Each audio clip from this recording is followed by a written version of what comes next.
información de los procesos investigativos de la comunidad neogranadina. Síguelos en sus redes sociales, LinkedIn, Instagram, YouTube, fanpage, y entérate de sus convocatorias, catálogo y otros contenidos de interés. Editorial Neogranadina, comprometida con la divulgación del conocimiento. Voz Abierta, el podcast de la Editorial Neogranadina. Publicaciones, resultados de investigación académica, innovación e invitados especiales. Voz Abierta, miércoles 2 p.m. por UMNG Radio.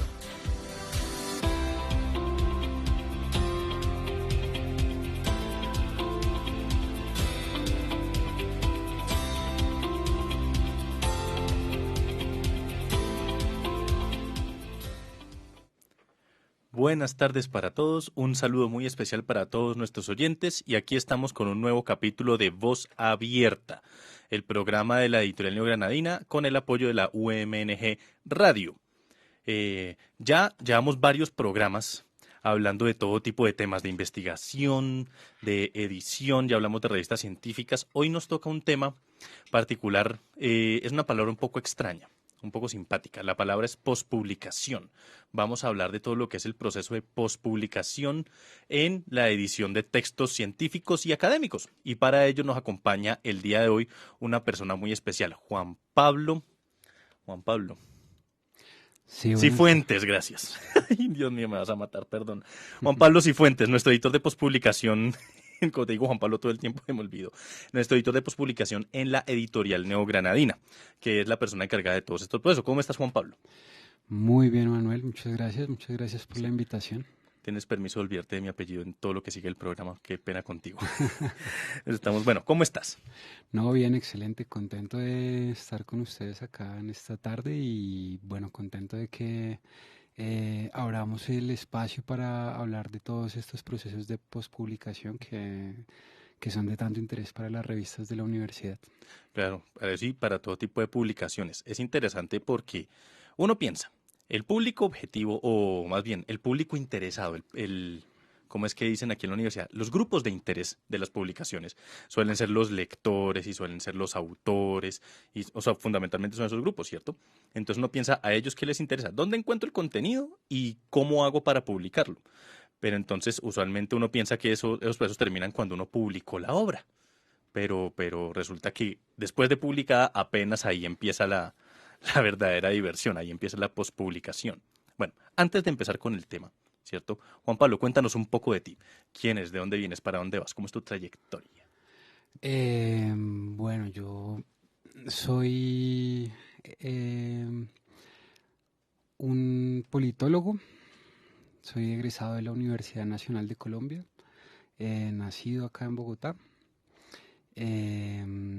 Digamos que he tenido principalmente mi trayectoria laboral en el campo de las publicaciones científicas, pero también he trabajado con proyectos sociales, con comunidades étnicas, con juventudes en distintas zonas del país. He estado en Cundinamarca, en el Putumayo, también trabajando como con esa parte de mi perfil profesional.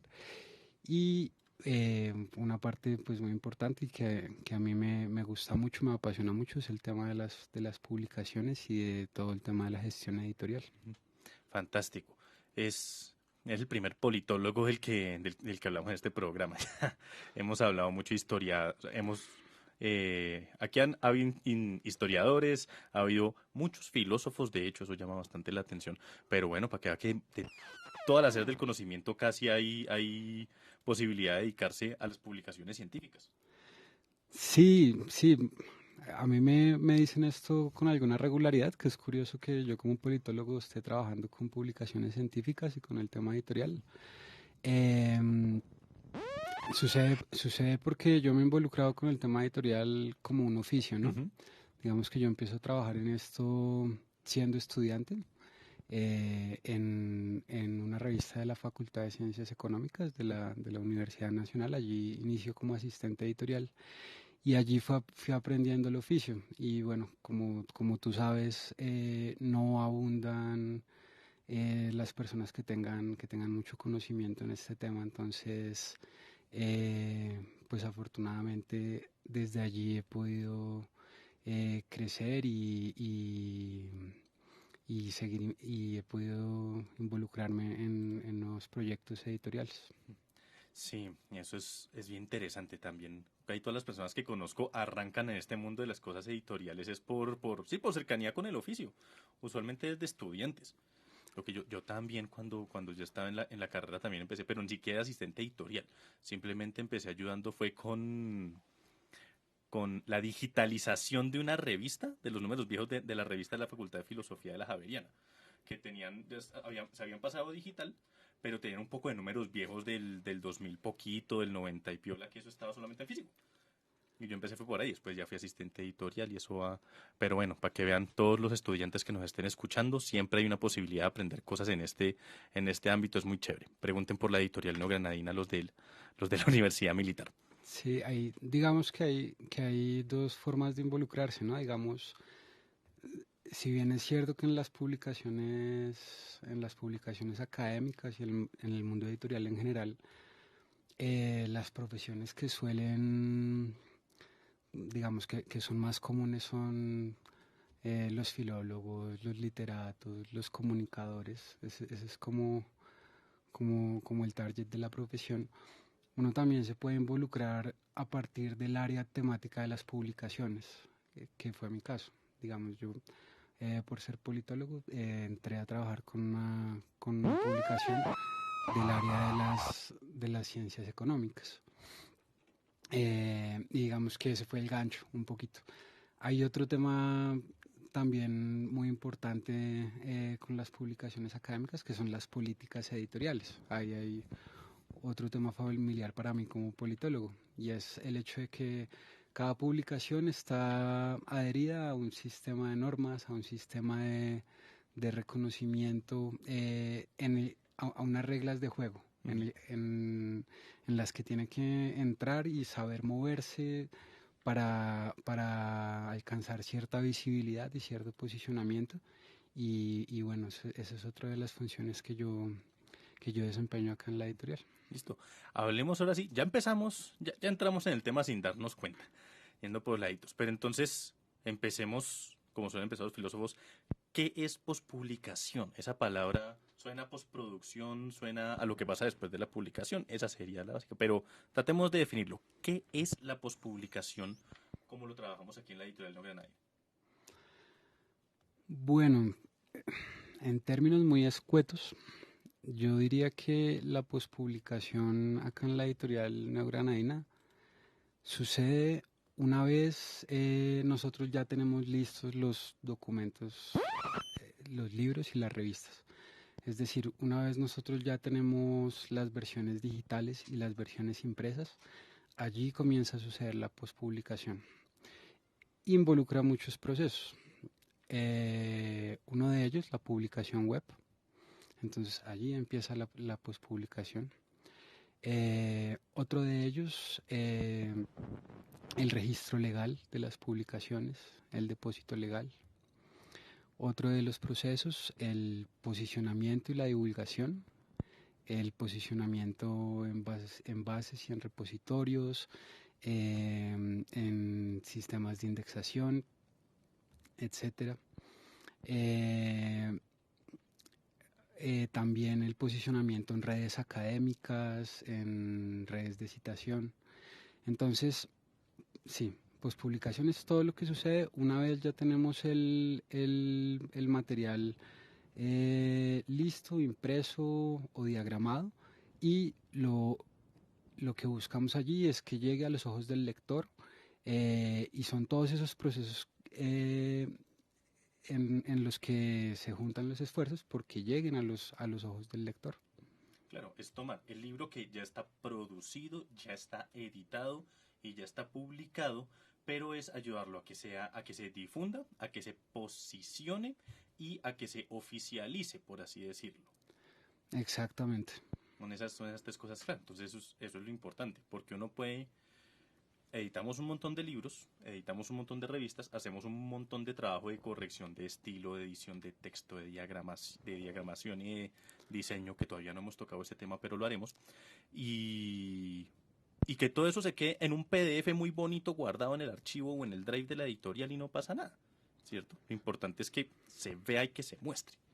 Exacto, involucra también otros procesos como son la comercialización, digamos, de un año para acá hemos venido trabajando en la tienda virtual de la editorial Neogranadina, em,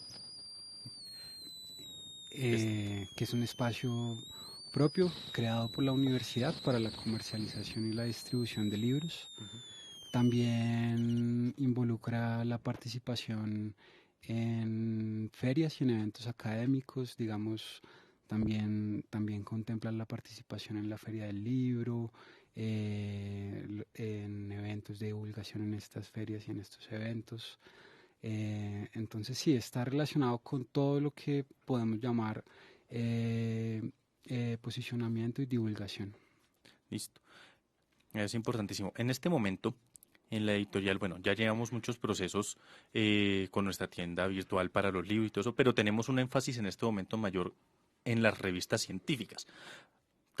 Pensemos en ellas como ejemplo por lo pronto. ¿Qué es lo primero que hay que hacer cuando una revista se publica? ¿Cómo comienza el proceso de pospublicación con una revista? ¿Qué es lo primero que se hace? Bueno, cuando una revista se publica, lo primero que solemos hacer es activar su DOI, ¿no? Digamos que allí podríamos decir que inicia su proceso de postpublicación. El DOI es el registro único de cada artículo, es como la cédula para las personas, ¿no? Entonces, lo primero que hacemos es la activación del DOI. Eh, lo segundo que hacemos es iniciar su proceso de marcación XML JATS, que básicamente es convertir el contenido del artículo, sus metadatos, en un lenguaje de programación para que haya acceso a los contenidos en las búsquedas de Internet, Ujú. para que sea accesible a través de metabuscadores. Que esto es una cuestión muy curiosa porque todo este trabajo que tienen atrás los artículos científicos, desde la investigación, la evaluación, la corrección de estilo, todo el trabajo que puede tener detrás un producto de conocimiento como un artículo científico, termina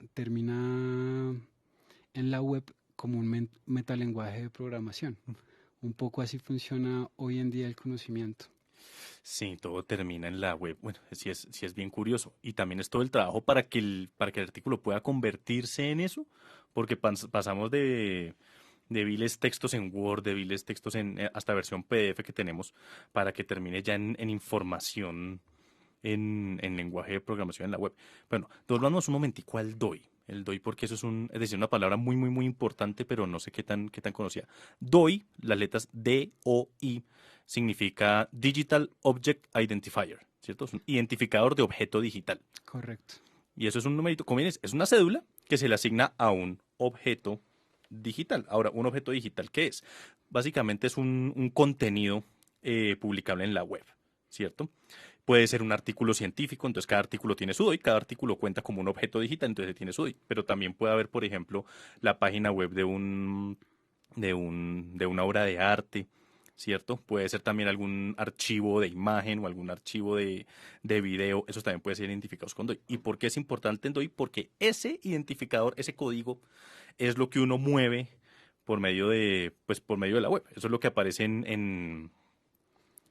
mejor dicho, por medio de ese código es que uno puede hundir clic, es como un link casi, ¿cierto? Y uno le hace difusiones a ese DOI y ese DOI deja el objeto, el artículo como oficializado, un objeto en la web que puede encontrarse. Y la marcación, ya esa es otra cosa, porque la marcación tiene que ver es con convertir todo el artículo y fundamentalmente sus metadatos, o sea, la información que identifica al artículo, sus autores, su título, su resumen, sus palabras clave que ya vimos en el capítulo anterior que para los artículos son fundamentales, y es para que todos esos sean encontrables en la web. Sí, sí. La marcación es para pasar los artículos a formato HTML, que es otro lenguaje. Pero estoy muy de acuerdo contigo, tanto el DOI como el ORCID, todo esto, digamos que es la modalidad de publicación hoy en día.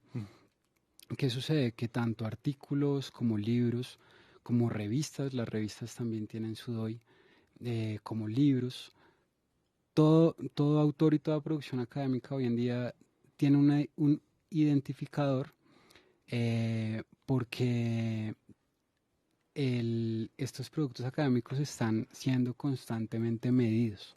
Para eso son esos identificadores. Digamos que están siendo medidos por su impacto y por su visibilidad. Visibilidad, el número de visitas, las veces que son consultados, y el impacto, las veces que son citados para producir otros artículos y otros libros, ¿no? Entonces, esta es la importancia de estos identificadores en un sistema global de ciencia y tecnología hoy en día, en el que tanto los investigadores como los docentes, como las revistas, son medidas y son evaluadas constantemente. Digamos que hay unos criterios de exigencia periódicos en los que las revistas, para validarse y revalidarse constantemente, tienen que demostrar que producen conocimiento científico, que son consultadas, que el conocimiento que están produciendo es vigente, es de interés. Realmente es un panorama muy dinámico hoy en día el tema de las publicaciones, con un alto nivel de exigencia, en el que las publicaciones tienen que estar demostrando constantemente, a través de estos identificadores, que cumplen con los criterios mínimos para ser reconocidos. Claro. Ahí, Juan Pablo, es bien importante también, ahora que mencionas el ORCID, es que una publicación, hablábamos en el capítulo pasado de las revistas científicas de que una recomendación para los autores es que revisen las instrucciones para autores de la publicación en la que quieren participar y las políticas editoriales de la publicación, las políticas editoriales de la revista a la que quieren someter su artículo. ¿Por qué? Porque todo lo que ellas, es justo lo que está diciendo, todo lo que una revista va a publicar tiene que cumplir con unos parámetros, tiene que cumplir con unas condiciones que está puesta por todo este sistema de ciencia, tecnología e innovación a nivel Colombia con MinCiencias, y pues ya a nivel mundial eso también tiene una movida interesante, sobre todo por las bases de datos de indexación. Pero entonces es muy importante porque muchas veces uno no siempre le presta atención a esto. Cuando hablas del ORCID, el ORCID es como una hoja de vida de investigadores, ¿no? El ORCID es un código, propiamente, pero este ya no es para los artículos, sino para los autores. Cada autor tiene que tener su código ORCID. Y uno lo consigue en la misma plataforma que se llama ORCID, ORCID. Lo chistoso es que muchos autores ni siquiera llenan la información allí. Es como una hojita de vida, ¿no? Sí, sí, es una hoja de vida muy similar al Civilac, ¿no? Lo que pasa es que el ORCID es lo que está arreglado hoy en día en las publicaciones, ¿no? Es lo que se le solicita a un autor, para ligarlo a un artículo o a un libro, pero sí, es una hoja de vida. Es importante porque, bueno, porque uno ve que los autores a veces no diligencian eso. ¿Se entiende por qué? A veces es, ¿cuál sería la palabra? No difícil, sino dispendioso. Sí, y también es parte de la transformación digital que está sucediendo, en el mundo de los libros y de las revistas y de los artículos, ¿no? En el mundo de la literatura científica. Digamos que este mundo no es nuevo, existe hace mucho tiempo, pero en los últimos 10, 20 años sí ha sufrido una gran transformación. Hemos pasado, de los libros y de las revistas en formato físico a una actualidad en la que prevalece el formato digital, en la que ya se imprime muy poco. Y este nuevo formato digital pues ha venido con cambios y con transformaciones que obviamente cuestan en su adaptación, como es esto, como el hecho de que un autor pueda generar un ORCID y tenerlo diligenciado al día. pero es importante porque hoy en día, digamos que las producciones académicas se están comprendiendo en estos términos y sobre todo se están consultando en estos términos. Entonces, hoy en día una persona va a mirar un artículo que lo escribió Manuel Cerezo y la manera de consultarlo va a ser entrando al enlace del ORCID de Manuel y viendo allí su trayectoria académica. Precisamente esa es la importancia de todo esto. Los artículos tienen que tener DOIs. ¿Por qué? Porque a través de ese código es que se muestran y que se ven. Los autores deben tener los DOIs. ¿Por qué? Porque ahí es que se guarda toda la información de ellos como investigadores y así es como ellos pueden mostrarse y difundirse. Cuando mira un artículo, lo que tú dices, lo que uno ve es el código DOI del autor.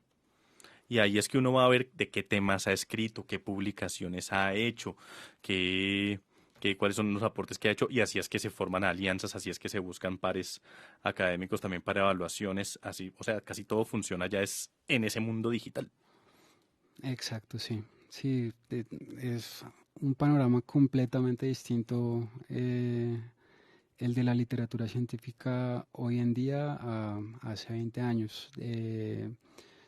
Hoy en día priman condiciones como el acceso abierto. Digamos que antes los contenidos eran o estaban al alcance de quien podía conseguir el libro o comprarlo.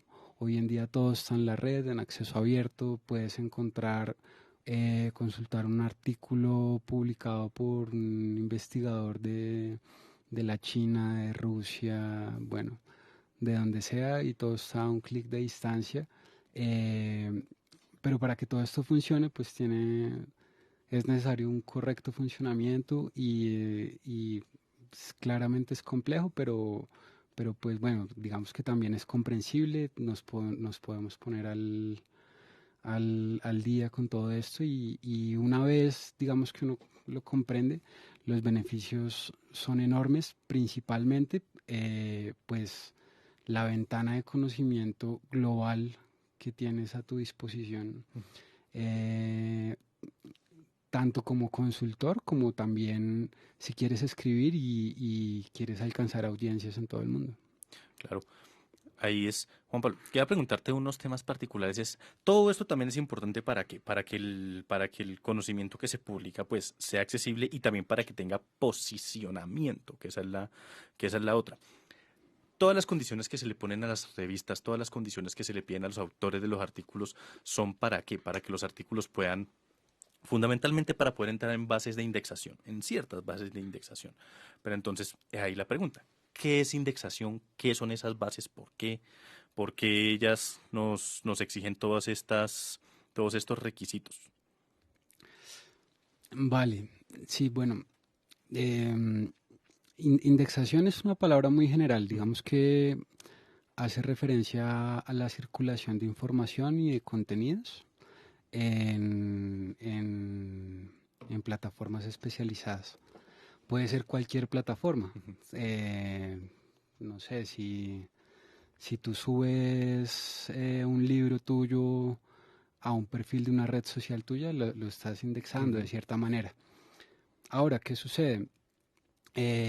Los libros y las revistas científicas son indexadas, pero no en cualquier parte. Son indexadas en bases y en repositorios, que son bibliotecas virtuales de distintas empresas educativas, básicamente. Entonces, actualmente el IBN Publindex, que es el sistema de reconocimiento de revistas científicas de MinCiencias en Colombia, tiene un listado que reconoce algunas de esas bases y de esos repositorios. Hay un montón, hay hay cualquier cantidad de bases y de repositorios. Pero de acuerdo a ciertos exámenes de calidad, Publindex nos ha puesto como un parámetro de cuáles son reconocidas y cuáles no. Entonces, pues obviamente para las revistas pues es un objetivo lograr ser indexadas en estas revistas, en estas bases y en estos repositorios. ¿Por qué?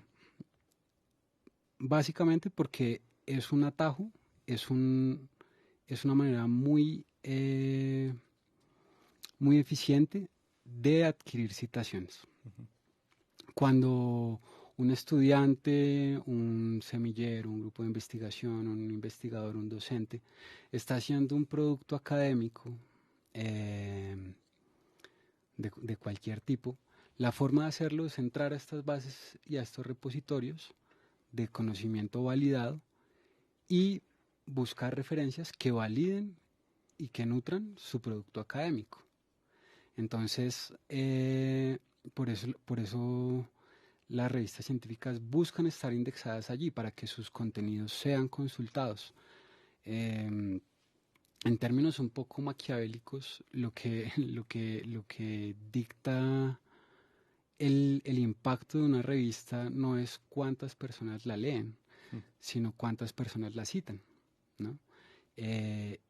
Y la mejor manera de ser citado, pues, es estar en la biblioteca que todo el mundo quiere leer. La que más visita todo el mundo. Y Uh-huh. hablando de cosas, ¿qué ejemplos hay de estas bases de datos? Si alguien quiere buscar, ok, yo quiero buscar una base de datos, ¿cómo hago? ¿Cuáles son los ejemplos como más comunes? Bueno, sí. Ahí es importante saber una cosa, y es, en el caso de las bases de datos reconocidas por Publindex, estas tienen un orden jerárquico, es decir, no todas las bases y todos los repositorios tienen la misma valía, sino que hay 3 pisos, ¿no? El primer piso, o el más relevante, son los índices bibliográficos, y allí encontramos solo 2 bases de datos y repositorios, que son el Simago Journal Rank, y el otro es, ¿se me olvida? ¿Scopus? No, No. Simago Journal Rank, acá lo tengo.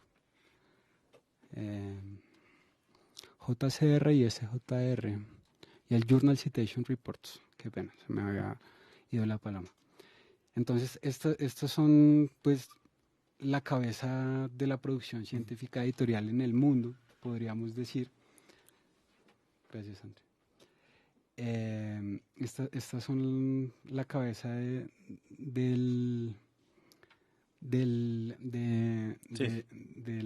la industria editorial en el mundo. Sí, son las top. Y es lo que llamamos las bases de Q1, es decir, de mayor impacto en el mundo. En un segundo piso encontramos los índices bibliográficos. El piso 1 del SJR y el JCR son los índices bibliográficos citacionales, ese es el nombre. Y en el piso 2 encontramos los índices bibliográficos. De allí hacen parte otras bases de datos pues que son muy conocidas, como Scopus, Cielo, Redalyc, Biblat, Redip, los Citation Index de la casa Clarivate, bueno, entre otros. Y también encontramos un piso 3 en esa escala jerárquica, que se denominan las bases bibliográficas con comité de selección, y allí encontramos otras bases de datos como Dialnet, el DOA, Lilacs, Clase, Econlit. Bueno.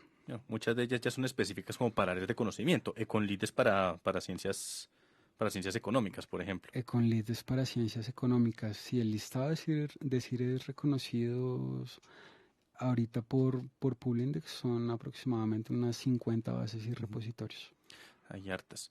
Yo estaba viendo en nuestras revistas científicas, en las páginas principales de ellas, hay una ventanita a mano derecha que dice indexaciones, ¿cierto? Y allí pues aparecen todas las bases en las que están indexadas nuestras revistas. Bueno, esta es como una recomendación general como para jóvenes investigadores que están empezando a publicar. Cuando busquen revistas científicas para publicar, fíjense en cuáles son las bases que aparecen allí en... Todas las revistas muestran sus bases de datos en las que están indexadas, sus índices citacionales. La idea es ver cuáles son los que están allí, si son relevantes, si tienen buena acogida y todo eso. Entonces, por lo pronto, recomendaciones, si están en el JCR, en el Journal Citation Report, o en el SJR, Simago Journal Rank, casi. Si está en esos dos, o sea, pero esos son ya calibre revista Nature, pues son de las publicaciones más reconocidas en el mundo, en el mundo. Sí, Acá. digamos que para un investigador esta jerarquización también es útil en el sentido en el que le da como una hoja de ruta para empezar a publicar, ¿no? Eh, Puede llegar a ser un poco complicado que si estás empezando a publicar o tienes esa intención, una revista indexada en el Q1, pues esté dispuesta a publicarte. Seguramente van a buscar autores con trayectoria que ya hayan publicado en varias revistas y bueno, demás. Pero eh, sí es muy posible que las revistas indexadas en ese tercer piso de la escala jerárquica tengan condiciones más laxas y estén interesadas en publicar esos artículos de esos autores que están iniciando su trayectoria, ¿no? Eh, y de igual manera, en la medida en la que vayan creciendo en sus perfiles profesionales y académicos, pues seguramente van a poder acercarse al objetivo de publicar en revistas de Q1, que son las más consultadas a nivel mundial. Claro. Ahora, pues tampoco eso no significa que las revistas que solo estén indexadas en bases de lo que llamamos ahorita el tercer piso, tampoco es que estén mal, ¿cierto? De todos modos, tienen un alcance nacional y regional, por lo menos a nivel Latinoamérica. O sea, desde que ya estén indexadas en bases de datos, ya alcanzan citaciones y ya alcanzan una visibilidad. Bueno, lo que pasa es que, pues, por supuesto, entre más reconocimiento tiene una revista, entre más alcance llega a tener, pues exige más condiciones y recibe muchos más artículos, por lo cual tienen que poner filtros más duros. Claro, y también está ligado un poco a los recursos que tienen, ¿no? Digamos Ujú. que estas revistas que están en el Q1, pues por lo mismo manejan un volumen de producción muy alto. Mm. Algunas de ellas inclusive tienen costos de postulación, de procesamiento. Entonces, digamos que todo esto se agrupa en una inversión de capital intelectual, ¿no? Claro. Es que todo en últimas la investigación ahorita tiene mucho de industria, ¿cierto? Tiene mucho de saber cómo posicionar las publicaciones, de saber cómo moverlas y lo que decíamos también en un capítulo anterior, y la moneda de esta industria es la citación. Totalmente. Tiene mucho de industria y es una industria. Es la industria editorial y es una industria de carácter global. Eh, Alguna vez alguien decía, pero estos CIRES que sí son reconocidos por Publindex y bueno, la jerarquía en las que se reconocen, ¿quién determina eso? ¿Cómo así que esta base sí es reconocida y esta otra base no?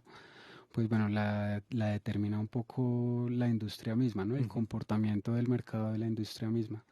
Digamos que estas bases que están allí reconocidas no lo están por capricho ni en vano, sino lo están porque tienen un posicionamiento enorme, porque tienen un nivel de consulta de investigadores muy grande, muy alto, porque tienen recursos electrónicos que no tienen otras bases y otros repositorios, porque tienen en sus equipos también a investigadores de un perfil muy alto en sus comités editoriales.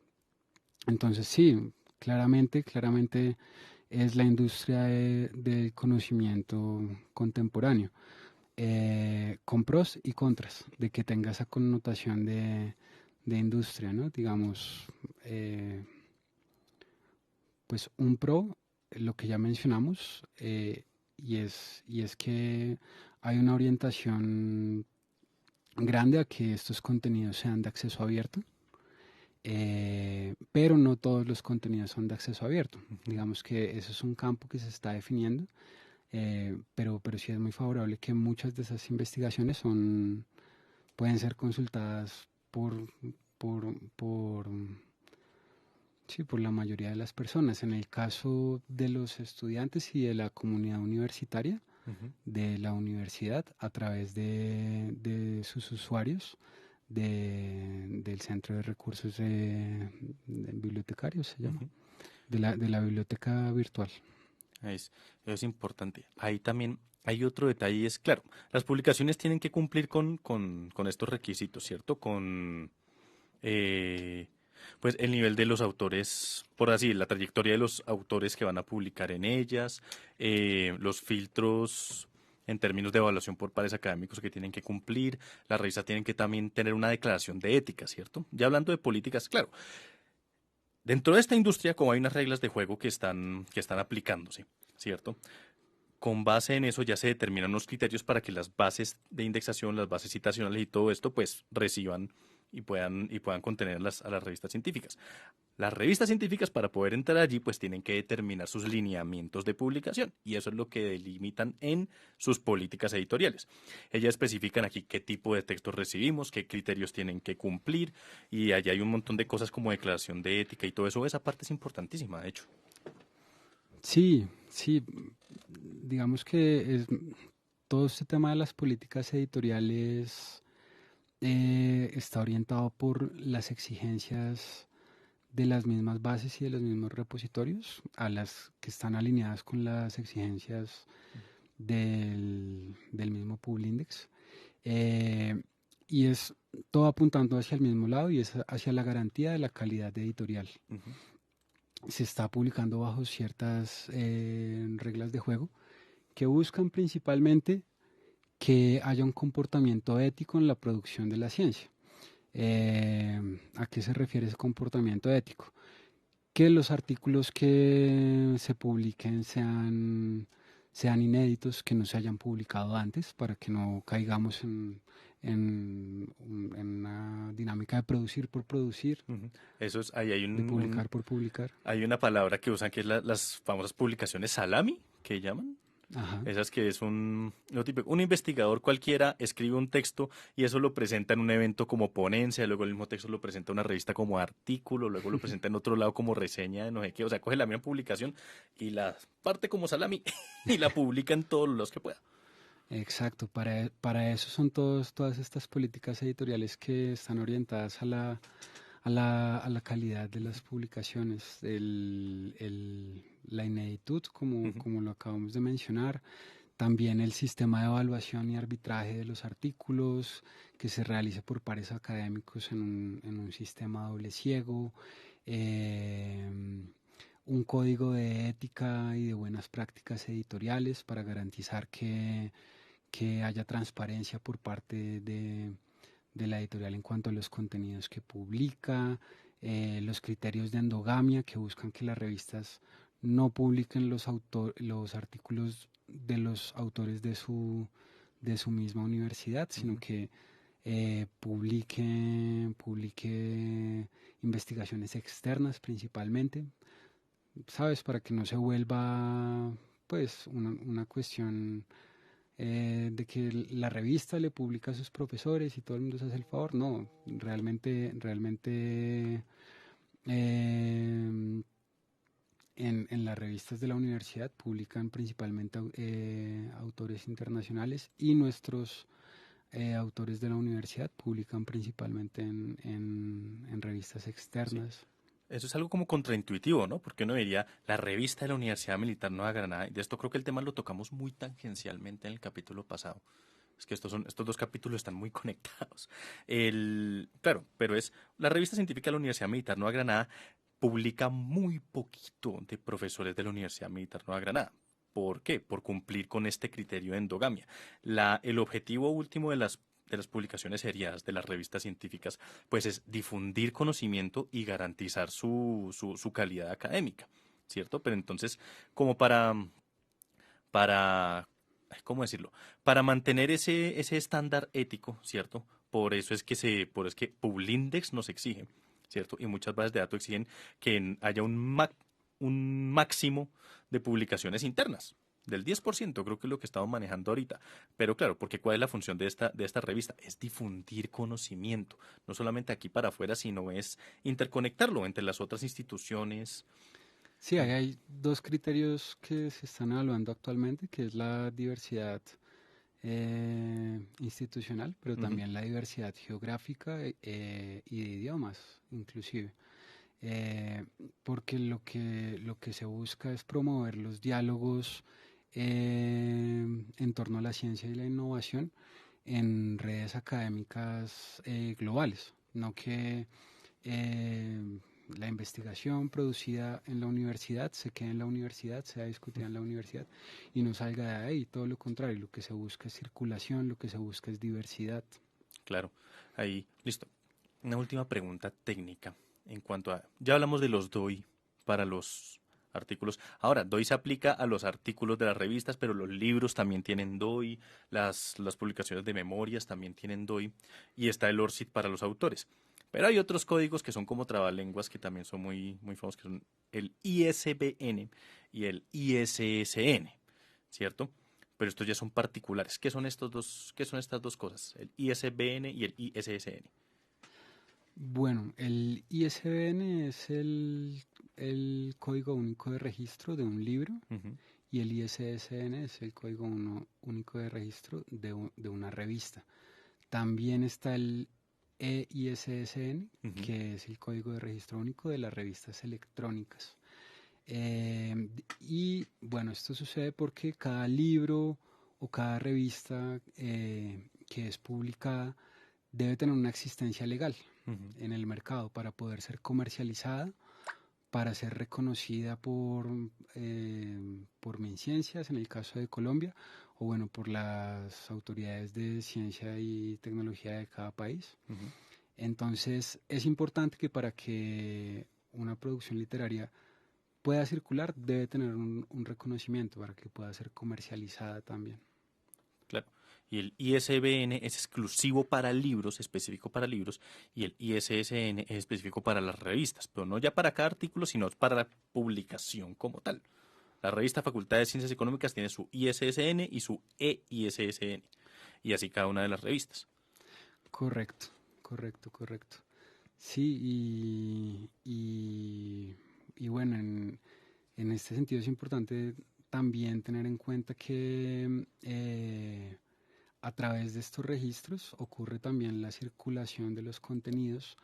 En el caso de nosotros como editorial, a través de nuestras páginas web donde pueden ser consultados los libros en el OMP, Ujú. en el Open Monograph Press, y las revistas en el OJS, en el Open Journal System. Digamos que otra de las tareas en las que contribuimos acá en la editorial es en la gestión de estas páginas web donde los usuarios, los visitantes pueden encontrar publicados todos los contenidos de las revistas y de los libros.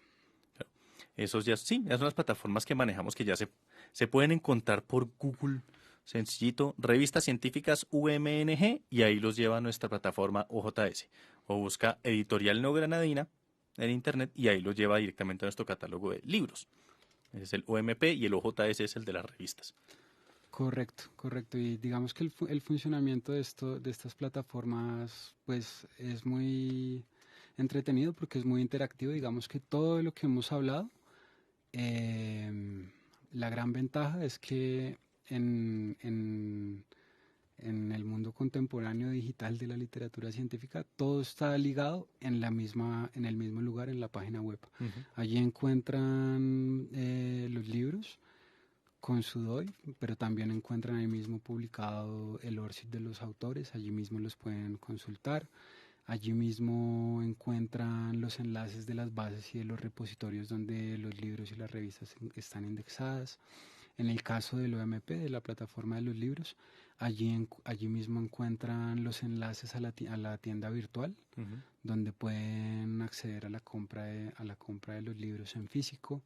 Entonces, sí, son plataformas muy interactivas que además esto no lo ve el visitante que ingresa a consultar los contenidos, pero a través de de estas mismas plataformas, nosotros estamos haciendo la gestión tanto de los libros como de las revistas. Allí mismo sucede desde la postulación de los libros y de las revistas hasta su evaluación inicial por parte de los editores, de los evaluadores, la corrección de estilo, la diagramación. Digamos que todo el proceso editorial hoy en día también está sucediendo a través de estas plataformas, y es un gran cambio también a a lo que venía sucediendo antes. Sí, muy interesante. No se imagina uno, era lo que decía al principio, uno cree que cuando uno publicó una cosa, misión cumplida, y resulta que lo que hay detrás es toda una industria, todo un mundo de difusión y de citación que pues tiene sus reglas y movimientos y que siempre es importante conocer cada vez un poco más. Sí, sí, realmente el mundo editorial y el mundo de la literatura científica es extremadamente dinámico y parte pues de un principio, y es que son publicaciones periódicas. Entonces acá pues no sucede que publicas una revista y ya se acabó el tema, sino que las revistas están inmediatamente pensando en el número siguiente y en el número siguiente porque su existencia está basada en la publicación continua. Y esto implica estar muy pendientes de los temas de actualidad. No sé, ahorita que estamos pasando el tema de la pandemia, se publicó mucho sobre pandemia. Ahorita que pasamos el contexto de posconflicto en el país, se publicó mucho sobre posconflicto. Bueno, y así sucede con todas las revistas científicas en sus temas, digamos, de vigencia, que es lo que las mantiene vivas. Y también porque las revistas están en las revistas y los libros están en esta lucha continua, pues por ascender en ese posicionamiento y en esa visibilidad de esa industria editorial, ¿no? Entonces cada vez están buscando la manera de mejorar los criterios de calidad, de lograr acceder a indexaciones en bases y en repositorios mejor posicionadas, porque, pues bueno, esto en últimas, pues se va a ver reflejado en la posibilidad de acceder a nuevos espacios de divulgación, lo cual va a posicionar de manera muy fuerte el nombre de la universidad, ¿no? Claro. Y ahí lo que es fundamental, las revistas científicas como son, primero, el mundo no para. Siempre va a haber de qué declarar. Ahorita hablando de cosas, toda la tensión que hay todavía entre Rusia y Ucrania, por ejemplo, la revista de ciencias, no, de relaciones internacionales, sacó varios artículos de ese tema. Y luego también en comparación con eso. Pero bueno, moraleja de la historia es, las revistas científicas no paran, la indexación es algo que siempre están dando y siempre va a haber de qué hablar porque el mundo mismo es algo que está siempre avanzando. También ahí es importante, pues, con las revistas científicas, esas no pueden parar. Sí, es un trabajo constante que siempre estamos luchando por mantenerlas al día y esos son unos procesos que tienen que, bueno, que estamos garantizando de la mejor manera para que puedan seguir difundiendo y compartiendo ese conocimiento. Juan Pablo, se nos acaba el tiempo, vuela. Cuando te diviertes, nos vamos haciendo viejos, pero tenemos que seguir hablando de estos temas ya a futuro. Antes de irnos, una pregunta, pensaba una pregunta curiosa como salida de tema, pero este es un tema tan específico, no sabría cómo abordarlo. Pero bueno, de acuerdo con tu experiencia, ¿cierto? Tú has podido ir a esos lugares de Colombia, has estado en el Putumayo, has estado en todos esos lugares raros, oíme, perdón. Quiero decir, en estos lugares, ¿cierto? De la periferia. ¿Cómo has visto allí, digamos, como la participación o el impacto de las publicaciones científicas? ¿Se alcanza a ver algo? El mundo de las publicaciones científicas se puede considerar como esa torrecita de cristal que va al mundo desde fuera, pero no se mete. ¿Has podido ver manifestaciones o impactos en estos lugares de la publicación científica? Sí, sí, yo creo que sí hay una relación, digamos que en la periferia del país también se están haciendo esfuerzos para que llegue la educación superior, para que sea descentralizada. Y hay bastantes universidades y bueno, centros de educación que están buscando llegar a esas zonas del país pues para mirar sus necesidades, ¿no? Y para que las personas puedan formarse y contribuir a sus comunidades. Entonces, creo que sí está sucediendo por ese lado. Y también por el lado del tema de las publicaciones. Digamos que una publicación es fuerte en aquello que la hace particular. ¿A qué me refiero? Digamos, si entramos a hablar de ingeniería automotriz, digamos como industria nacional, como industria colombiana, puede ser un poco difícil poner a competir a nuestras producciones científicas, nuestro conocimiento, con la industria europea, con la industria asiática, con la industria norteamericana. Pero cuando hablamos de las culturas, cuando hablamos de los territorios, cuando hablamos de los conflictos también que suceden en la periferia del país y que son de interés para todo el mundo, pues digamos que nadie sabe mejor que nosotros qué sucede allí. Y algunas de las experiencias que hemos tenido en la Feria del Libro es que esas bibliotecas internacionales vienen buscando precisamente esos libros y esas revistas, ¿no? Esos libros y esas revistas que nos hablan de nuestras particularidades como país, de nuestro proceso particularidad, de nuestro proceso particular como país.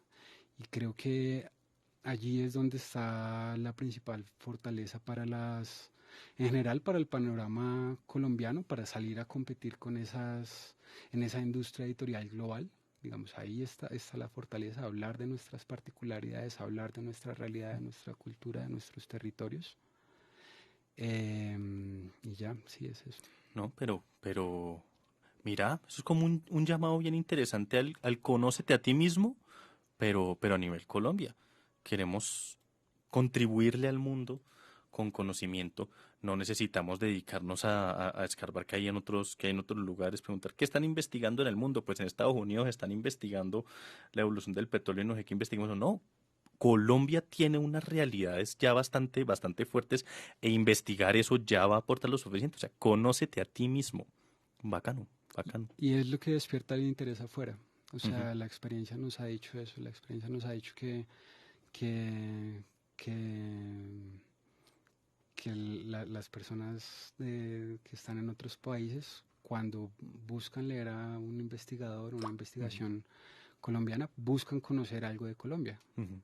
Claro, hay una historia de Heráclito de Éfeso, el filósofo presocrático. Hay una historia de él que dice que él estaba tranquilo en su casa y llegaron unos extranjeros a visitarlo por su fama de sabio. Y pues veían su casa y la veían como toda... Pues Heráclito era un tipo muy extraño, era muy ermitaño, ¿no? No era opulento ni nada, solo vivía en una casita muy humilde. Y veían la casita todo humilde y la miraban como raro, pero ¿y este es el sabio Heráclito? Y Heráclito, según la historia, les dijo, entren tranquilos que aquí también hay dioses. ¿Cómo decirlo? En todos los lugares hay algo interesante por conocer. Bueno, ya filosóficamente uno interpreta esa historia de otras formas, pero el llamado es ese. Aquí en nuestra casita en Colombia también tenemos mucho por investigar y por conocer. Aquí también hay dioses. Bueno, Juan Pablo, muchas gracias. Primero por esa reflexión final, me encantó. Segundo, por también todos los temas de pospublicación que tenemos, que es un tema que siempre toca estar. Claro, no hay un pregrado en temas de editorial científica. Es algo que toca ir conociendo y siempre es muy importante ir ahondando en estos temas en la medida de lo posible. Pero gracias por acompañarnos. Bueno, no, con mucho gusto. Gracias a ti, Manuel, a Cristian, Andrea. Sí, estamos. Cristian Andrea, se los presento, nuestra comunicadora y nuestro crack de producción de podcast, que es el que hace posible todo esto. Hablaremos muy pronto con todos ellos porque se nos vienen más programas.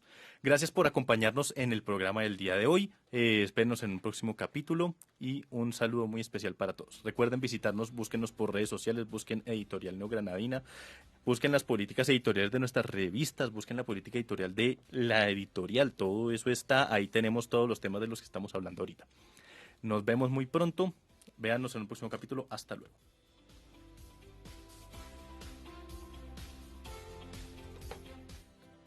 Síguenos en nuestras redes sociales, fanpage, Instagram, LinkedIn y YouTube. Editorial Neogranadina, comprometida con la divulgación del conocimiento.